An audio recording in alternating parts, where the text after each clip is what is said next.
We have a nice country with lots of possibilities. I started, hunting when I was 11 years old. I called lions with this one.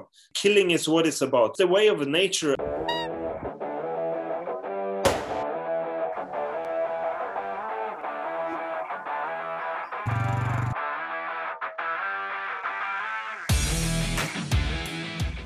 How is the pandemic for you? You're just sitting in your forest enjoying life, or? Yeah. I mean, to me personally, it's not so different from how I normally, live. So, travel is a bit more restricted. So obviously I would have been doing more traveling, for hunting different places if it wasn't for it. But I've still been able to do some travel, so, and then still, in Norway, we have a nice country with lots of possibilities for hunting. So yeah, it's not a big deal for me personally, actually. But I mean, obviously for all of Europe and Norway and a lot of businesses, it's really bad. But yeah. Sorry, I would like to give you a small introduction to you so you understand who you're talking to. I'm Linda. It's Oscar, yeah. I'm the editor-in-chief of 2 hunting magazines in Latvia and Lithuania. It's a big pleasure and honor that you are actually agreed to make a podcast with us. Yeah. No, but that's nice. I've seen and heard and held contact with both of you. I mean, from before, so we sort of know each other a little bit, anyways. Yes. So it's it's nice, yeah. When did you start to hunt? It's like that was for myself. I mean, in Norway, you have to be sort of like 14 years or something to be able to hunt. So that's kind of when I started. So it's quite many years ago. That would be about 30 years ago. So and then obviously it was starting with small game and stuff. But I was lucky though, because when I was young, we lived in Africa. And there is sort of like no age limit or anything. So I mean, it doesn't matter how old you are, you can still hunt. So I started, hunting and shooting my first animals in Africa when I was 11 years old. But I got my hunting exam in Norway when I was 14, and then and sort of after that. So that's when I started. Yeah. Do you do anything else? Not so much, actually. I would say I live a pretty narrow life. Yeah, hunting. It's sort of the only thing I think about and what I'm doing. So to many people, I would be super boring, and that's how I am. It's my priorities. Yeah, and I just do it because it's what I like the most. Yeah. Do you have other hobbies? Yeah, as you said, no, I wouldn't say not too many. Well, I do like, obviously filming and photography, but it's still part of my job. So that would also be both my hobby and my interest and also my work. So yeah, so no, not so much except from that. Yeah. So yeah, we have seen lots of videos with you. It's like internet is full of you, of course, if you are in the hunting world. My father watches you on a Russian hunting channel. Yeah, that's pretty cool. That's regular, and you usually speak Russian there because of the translation. Yeah. But do you have a message in your videos? Like, is there you want just to show the hunting process, or you try to bring a message to the whole wide world? Yeah, no, I would say no. I don't feel that I have like a deep message I want to tell everyone or all the hunters or everything. To be honest, I just like the hunt. Obviously, I like to do hunting, and I also like to show hunting. And but I don't feel like I go very deep into the material of hunting that I have like a deep message to tell people. I don't, so I want to show hunting how I do it. And obviously, I mean, all hunters, we want to do hunting in a proper way, and we want animals to suffer as little as possible and everything, but I won't say I have like a deep message to people, just I mean, obviously hunting is a very important part of our culture here in the north of Europe and Scandinavia, and yeah, that would be sort of the message, though. Everybody knows you are a hunting icon or something like that. Yes, we know that. What about some green people? You know, some I know green terrorists thinking of doing in Norway. So how you live together, or some. Do you have some pressure from him or from them or something like that? Yeah. No, yeah. You mean like the so-called the anti-hunters, eh? Yes. Yeah. So We you get death threats. Yes. Yeah, I would say we are very lucky in Norway because it's. I would think Norway would be the country in the Europe, you know, with the least opposition against hunting. That means hunting is very much accepted in our country and in our culture. And one reason for that is that hunting has sort of always been for everybody, you know, not only for the rich and wealthy people, but like all the farmers and everyone, you know, just went out to hunt to get food, you know, which is sort of like the main reason why we are hunting. And it's very much accepted in the population. I mean, obviously you have some what we call the green people or the anti-hunters who absolutely hate hunting and hunters. I mean, they are everywhere, but they are not a big problem in Norway at all. They are sort of more visible now than they were like 10 years ago, because 10 years ago, sort of, we didn't even know that they existed in our country. So they are a bit more visible, but I know only if you go to Sweden, it's much worse. You know, there are much more anti-hunters and they are sort of like more organized, you know, and they are doing sabotage to the hunting towers. And they're actually causing a lot of trouble, but not in Norway. I would say we are very lucky. And I know, for example, in Poland, where I also do a lot of hunting, it's terrible. You know, it's much worse because hunters are so few compared to the number of people. And, you know, most people living in cities, they don't know nothing about hunting and hunting culture and what's going on. They just think it's very terrible to kill animal. And that's, you know, the main thing. And I mean, obviously, it is a brutal thing to kill an animal. I mean, there is no denying it's brutal if we do it or if a wolf is killing a moose or whatever. Nature is brutal. My next question. What's your most favorite kind of hunt? Oh yeah, there would be many, but I can say what one of them would be the hunting I've spent most time doing, and you know that is you know the bird capercaillie and black grouse. You know those two. Yeah, they are you know known for us people in the north. You know in Norway, Sweden and Finland and Russia, we have lots of those birds, and hunting them with the pointing dog is probably what I've been doing the most, you know, because I started when I was very young. I had pointing dogs for 21 years, and it was my big passion, you know, for many years. It was sort of almost all I could think of, and that was for a long time my favorite hunt, and one of the hunts I've spent most time doing.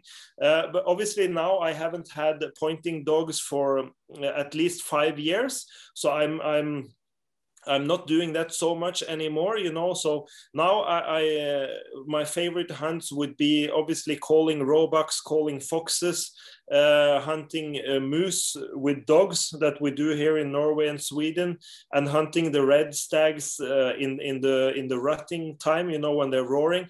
Those would be my favorite hunts at the moment. But for a long time it was hunting the capercaillie, and you know, hunting those birds with a dog is quite difficult, you know, because they are clever birds. They fly fast, and you know they live in the forest, so it's not like most of the time you don't shoot them in the open, you know, and so it's a big challenge, and that's probably also why I liked it so much, because when you finally got some, it was really a good feeling, eh? Yeah. I hunted capercaillie in Sweden last year in January, just before they closed down. Yeah. Amazing. It was absolutely amazing. Yeah. On the skis, without the dogs, but on the skis. Yeah, and that's a totally different, you know, hunt. And I also, like you said, it's fantastic. I love that hunting because everything is quiet. You know, it's in the winter. You go on the skis, and nature is so, you know, nice and clean and beautiful. It's just the whole atmosphere. It's yeah, that's like a dream hunt, actually. So, by the way, what is your craziest hunting adventure? Yeah, no, it's many, but I remember one that was when I was younger. We were living in Africa, and I was hunting there with my cousin and 3 bushmen. So we were walking in the bush. We were actually following some elephant trails, you know, where the elephants had been walking, because there you can walk pretty quiet. And we were not hunting elephants, but we were looking for kudus or impalas or something. And we were trying to get, you know, down to a water hole, and everything was so quiet, not a bird singing, no nothing. And when we come down there, all of a sudden, like 15 meters away, 3 lions were lying there, and they were sleeping. So we stopped, and then the same time we stopped, the lions see us, and then we were too close, you know, because obviously they didn't like, so it was 2 females and a male. So the one female, she came running towards us at full speed and making a lot of noise, growling and everything. And obviously she sort of stopped in the sand 5 meters away from us, you know, and everything happened very fast, and they turn around and run, all of them. And those bushmen that we were hunting with, they were just, you know, laughing, and because they had obviously experienced this before. But me and my cousin, we were a bit more, you know, shaky, and yeah. But that was a pretty crazy experience. So on the way home from there, because then we realized there would be no kudus around this water hole, so we were walking further on, and 15 minutes later we saw a big elephant bull standing in the bushes. So I suggested we should walk around, you know, so we didn't need to walk straight onto him. But those bushmen, they say, no, we can go straight. It's no problem. So we disappear a little bit into the bushes, and all of a sudden, this elephant is just standing straight in front of us, like 50 meters. And the same happened when he sees us. He didn't like to see us at all. So he came running straight for us. And, you know, he was blowing his trunk and, you know, making sounds, and was all crazy. And then those bushmen, they didn't laugh, you know. So all of us, we just ran in different direction and was running like crazy. And yeah, so actually in less than 15 minutes, we were charged by lions and chased by an elephant, you know, on foot. So that was, you know, and I was young. I was maybe like 17 years old, and I can never forget, you know, that day. So that was kind of crazy, though, and something you'll never forget. But we all survived, and yeah, and then those animals, they gave us a good scare. So it's kind of a, yeah. By the way, about trophies, where is your trophies? We can't see anything. Yeah. No, I have quite many, but honestly, last year in October, I was very unlucky. I lived in a nice house in the middle of the forest, and I was out hunting foxes at night. And then late in the evening, my neighbor called me, and my house was on fire. And honestly, the whole house burnt down with all the trophies and everything.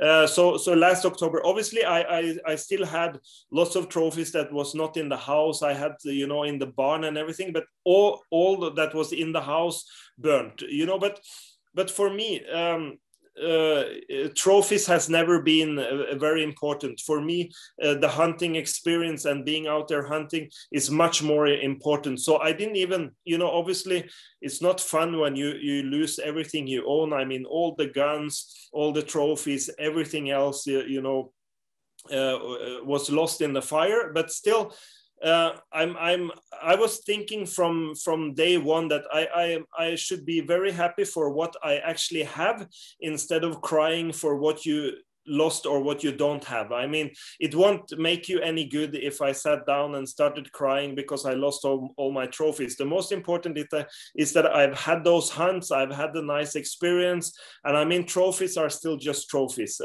So they never been important to me, but I still have a few. I mean, even just last autumn after the house burnt down, I had lots. So yeah. It's I'm still doing fine. I have more than enough. Yeah. So you can start from the beginning. Yeah. It's no problem. I can still do that. Yeah. This lower one was found by my dog. I didn't shoot it. It had a blood track. So the guy wanted to throw that thing out. I said, no, I'm taking it. My dog found it. I'm taking it. So it's on my wall now. Yeah.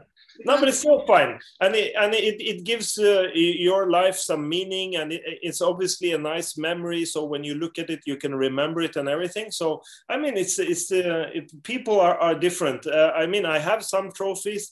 Obviously, I was sad for some of the trophies that I lost. And it's how it is. I mean, For me, the hunting is always the most important, you know, more important than the trophies. Yeah. That's the process. Yeah. Hunting dogs. What kind of hunting dogs do you have? What's your favorite breed, for example? Because in the videos, in the movies, we can see different types of dogs. I suppose they're your friends or... Yeah.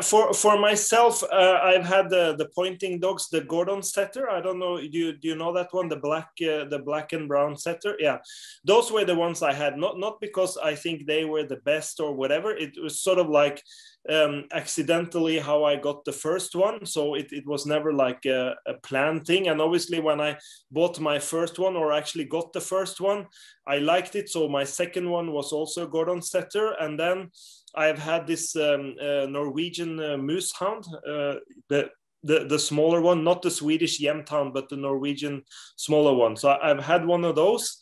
Other than that, that's actually all the hunting dogs I've had for myself. So all the other ones, it's my friends or I borrow them. Actually, we know your calls are one of the best in market, actually, yes, to call the foxes. Maybe that's your opinion. Yeah, but no, that's fine. That's fine. That's opinion of many hunters, actually. And maybe you can tell us how you start to invent first call or something. Why you start to calling foxes and start to invent the first call? Yeah. No, obviously calling animals is the same, like you said, with the dogs. It makes hunting more interesting, and also you're becoming an active hunter. I mean, you can go and sit in a high seat or a tower and just sit there like waiting for the animals and being a passive hunter, or you can choose to be an active hunter. That means you can go out stalking, you can use your dogs, or you can try to call the game. So I like more being an active hunter instead of being a passive hunter. So that's one reason.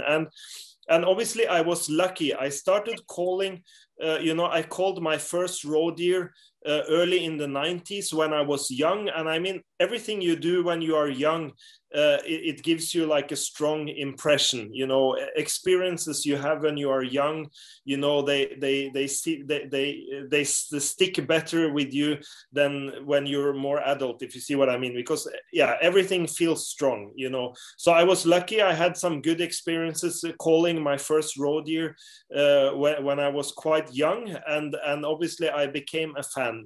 At that time I was never thinking I'm going to make my own calls. So I've tried all kinds of calls. Obviously, the Buttolo call that everyone knows, the black one you are pressing, everyone can use it. It's super easy, and it's also effective. It's a good call.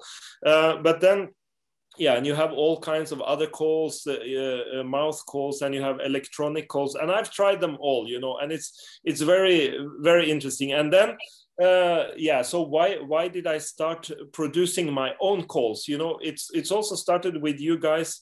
I started my web shop, and I was selling some American, Americans have so many different calls. So I was buying calls from America and selling them. And, so I was sort of thinking a lot about calls, and I like calling and all that. And then I thought, yeah, well, why not try to make your own call? You know, when you're making your first call, you never know how this is going to go. You know, if it's going to be a success, if it's going to be good, if people are going to buy it or whatever. So you need a bit of luck. You need to be lucky with your timing. You need to be lucky to make a good product and all. And yeah, we talked about it, but this is the very first call I made. And I think it's a little less than 10 years ago now that I made my first one. And I never knew what was going to happen or what the plan was. But then, you know, it actually became a pretty good call.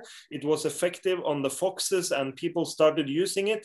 And then, you know, the ball just started rolling, if you can see. And yeah, actually today I've been visiting the factory that's making my calls. Because I'm coming with 2 new calls this summer. One is for the red stags. You know, when you roar into the sort of like a pipe for the red stags, and then another one for the roe deer, because I have this open reed calls. You know, these calls that's open that haven't reed, and both of my roe deer calls are open reed calls. And you know, some people can struggle with the open reed calls and want like a closed call that's very simple to use. So I've just made one like that. Actually, I'm the first. You are the first I'm telling it, because no one knows yet. Yeah, but it's coming. So it's like a closed roe deer call for contact sound. So you just sort of blow into the call and you will have the contact sound. So yeah, that's. No, I just like calling, and yeah, and as you said, I'm not saying that my products are the best ones, but obviously I would never release a call that I didn't think would work. But you know, there are so many calls on the market, and so many good calls, and I'm just happy people are using mine, and yeah, that people think they work. That's super. I'm happy about it. I love the color. You cannot lose. That's the best part of your calls. It's the color. It's a color. Yeah, I'm sure someone would hate it. Like you know, Germans are very traditional. You know, they have their nice, you know, rifles with the wooden stocks and everything, and they have like some roe deer calls made from the roe deer antler or some wood and good looking. And obviously, I think they would hate an ugly call like this. But honestly, it was the main goal from the start, that if you lost this on the ground, you should be able to find it, because it's a small piece, and if you have it in your pocket and you're sitting somewhere or whatever and you lose it on the ground, you will actually find it. So that was the point from the beginning. Yeah, and actually many people have said it, you know, if you drop it on the ground and it's green or black, it's not so easy to find. Yeah. You sometimes even do not notice that it has fallen on the ground. With this, yeah. That's why I like ikonischkas, because of the orange. Yeah.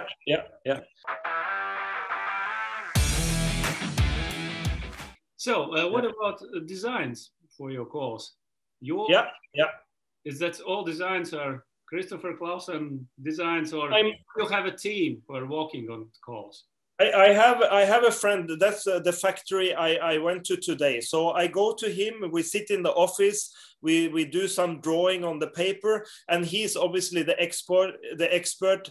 He knows the limitation, because he's the one who is making the molds, you know, the iron molds, because these ones are molded, you know, they are pressure molded, and he would know the limitation. So I can come to him and I said I want it to be this and this and this, and he said, yeah, that's fine, but we have to do like this, or we cannot do like this. So we work together. And he is sort of the expert making the machines for this, and I can come with the wishes. And obviously, in the end, what is most important is the sound. You know, I don't care so much how the calls looks. The very most important is to have the good sound. You know, so if you have a call that you want to imitate a dying hare, it must sound like a dying hare. It can't look, you know, very fancy or whatever. So I would say it's not very advanced. If you came today and you wanted to start your own clothing company, obviously everyone knows how a pant is looking or a jeans, and they know how a t-shirt and hoodies, but you would make your own with your small details. And that's also the same I do. I'm not trying to invent gunpowder again, because it's already been done, eh? Yeah. Question from our colleague Kate Sterna, who's also on Facebook and following you. She wanted me to ask you, do you have the musical hearing, or how do you come up with the perfect sound? Yeah, no, that's also, it's not very difficult. As I said, Americans and Germans and other people, they have been making calls for ages. Actually, in Norway, there is no other people making calls. But today, obviously, on YouTube, for example, you would have videos with the sound of a dying hare, and there would be lots of other calls on the market. So you would have to look at other products, other calls, and listen to the sounds and make it, it's and make your own twist to it. If you see what I mean. So it's the same again. I'm not trying to invent gunpowder again, because it's already done. And a dying hare is a dying hare. The Buttolo call, that's for roe deers. I mean, roe deer calling, for example, it's not very advanced. It's making this, whistling sound.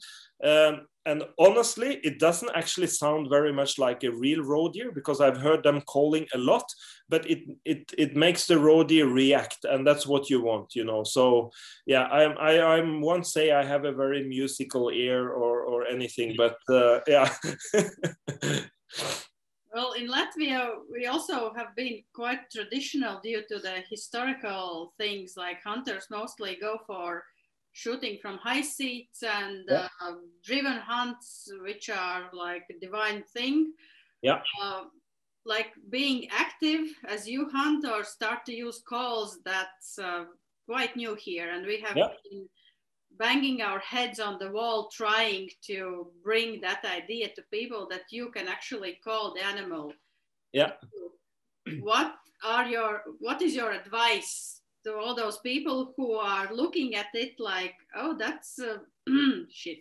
Yeah. No, one advice I can say, because it's also how I learned it myself, and there would be, I don't have like a magic way that I do this and this and all the foxes will come, or I do this and this and all the roebucks will come. So I would say there is no magical formula that would bring all the animals come to you. So the number one thing is the more you are out, the more chances you will get. So there is like no shortcut. And then I've also learned that don't be afraid to use the call and to sort of like make the wrong sound, because if you're calling the roebucks, there is not like one very specific sound makes all the trick. It's more about being in the right place at the right time, and then the sound is not the most important, if you see what I mean. So there's not like, if you use my call this and this, then all the roebucks will come. It's more that you have to, the timing is very important, that you're in the right place at the right time, and you have the right roebuck nearby that wants to come, so, and then it doesn't matter so much. So you cannot, in my experience, do too much wrong. So don't be afraid to try to use the call, and it's not, it's not so easy to do something wrong. People are very afraid to do that, So, and I would say also the same for the foxes, because I've called with so many people, and I have my way that I do it, and then I call with some other people, and I'm thinking, holy moly, what's going on now? I don't think anything will come. And then all of a sudden, animals come like crazy. So that's sort of how I learned it, because in the beginning, I wanted to tell my friends, no, please do this, it will work better. But then I figured, no, I'll let them do their thing, and we'll see what happens. And it works the same, so that's kind of how I learned that it's not so important. You just have to be out there, and you have to be lucky with your timing. What's the craziest thing you have called? Like when they read that you can call a lynx and even a wolf with a call, people are like making fun of us, really. Yeah. No, Is it it's very true. It's very true. Yeah, I've called lynx And that was actually, it wasn't so crazy, but it was an absolutely fantastic experience, you know, calling that lynx. I was sitting in the forest. I was using my same calls that I use for foxes, you know, imitating the dying hare. And I had been calling for maybe 30 minutes, and I saw some movement. I was about to, you know, give up and move to the next place because I didn't think something would come. And then I saw some movement. I couldn't see an animal or anything. I just saw some movement. So I continued calling, and this lynx come, you know, it comes like stalking. It's actually stalking, like you see when it's sneaking, because he was trying to get to that you know, the dying rabbit. And I had the lynx maybe 6-7 meters away. I have it all on video. So it was like an absolute fantastic experience having a wild lynx that close. And obviously it was not the season for shooting lynx, so I could not shoot it. But then I got all this good video, and I got the great experience. So I'm you know, I was actually thrilled. Yeah. And I've called bears, you know, black bears, you know, coming close, you know, coyotes, wolf, as you said, in Africa, big male lions. I've called, you know, actually big male lions that come running towards you. That's also pretty crazy. And I have friends. I have actually now in both in Norway and Sweden, I have quite many friends who have called lynx and also wolves, but more people have been calling lynx than wolf. And, you know, lynx, many places their main prey would also be hares, so they would react good to the dying hare. Yeah. And you use your calls, yes? What kind of call you use for lynx? For lynx, I would just use, you know, the dying hare. So this one, or the number 4. Yeah, this call, and 1 and 2. Those would be the ones I would use for lynx. Yeah. And how you call lion? With lion, you have to call, you know, something. Actually, I've called lions with this one, and then I put on the extension to get. I actually had one whole pride of lion, like 7 lions that came, you know, not running fast, but you know, they came like trotting from far away and straight in when I use this call. You know, when you put on the extension and you make that sound very loud, it can also sound like a dying, you know, calf of some you know, moose or deer or antelope. So that was actually pretty amazing. I also have all that on video. I was with 2 friends, one girl and one boy, and we called these lions, you know, and it was absolutely crazy. Yeah, so unbelievable. Interesting talking to you guys. I'm happy we did this talk, and yeah, thank you very much for your time. I was thinking to arrange this interview for a very long time, but I made him after all. So this is really very good that you had time for us, and I hope we can figure something out in the future. Yeah, sure. And also, if you talk to Kate, yeah. Pass on the greetings. I've never spoken to her or anything, but I understand she's sort of like part of what you're doing. So pass on the greetings, and yeah, and we keep in touch. Yes, perfect. Thank you. Thank you. Take care. Bye-bye. Bye. Have a shitjakt. Yeah, thank you. The same. Shitjakt. Yeah.